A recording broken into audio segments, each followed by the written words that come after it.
move on to drawbacks. So when are they not a good idea? So some of the drawbacks are the ones that you see here.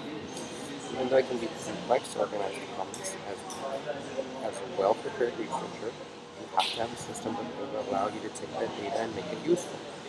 To facilitate the process, it is preferred to do this digitally and accompanied with some type of recording, which usually allows you to go back and revisit the information that you've gathered.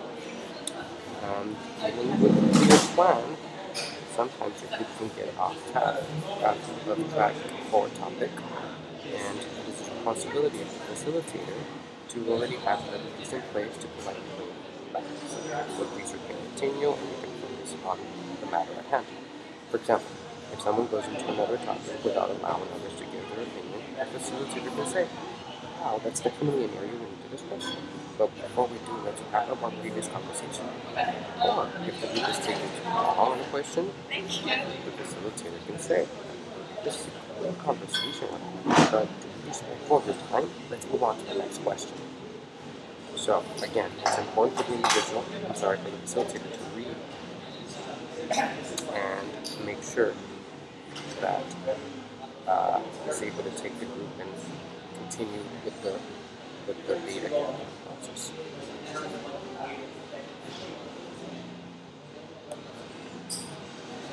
Next, we have uses. So when can we use focus groups? Now, as you can see on the list, there's various times where you can use focus groups. One of them being a signal conflict of certain groups that feel alienated, for example. So let's say you have a lot of first-year teachers who are just not feeling accepted by the rest of veteran teachers at a certain school. This would be a good place to kind of gather information to see what it is that they're feeling and how it is that research is happening and what it is essentially that they feel has a specific group. Or, for example, on the next bullet, trust being an issue. Well, this pertains to perhaps maybe administrator versus teachers. Maybe they are not too happy with the way things are happening around school, so it would be important to kind of gather that group specifically and allow for them to express themselves without the presence of the administrator there so they can actually engage in conversation and, as stated, empower by Dustin and Billings to piggyback on each other's comments and create some rich dialogue. And also, focus groups can be part of the mixed method evaluation approach. So, we can have these individual one-on-one type of interviews, and we can also have these focus interviews to kind of get a better idea of that consensus, the group consensus, and again, build ideas because they feed off of each other as opposed to just, individual interviews.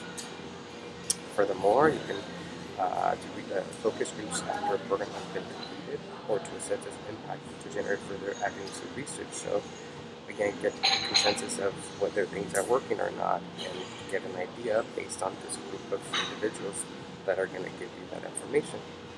And lastly, to empower groups and methodologies. So, thinking of the recent article that we read for our EDL 640 class, the article referred to empowering those new generation Americans. So those students coming from seeking political asylum or whatnot, or new immigrant students who might not feel so at home because they have to leave their homes and the familiarity behind and come here. So perhaps creating specific groups so that they can share ideas and again feel empowered by each other, because that way they don't feel as alone as if that they're the only ones that are going through this. Lastly, I have an example of when it would be appropriate to use these focus groups. So this example of focus group is perfect for this study because the researchers wanted information in a specific group of cosmetic middle schoolers. The methodology of focus group is useful in this study because they are gathering very specific information for a predetermined group. Thank you. So this concludes my presentation, and thank you.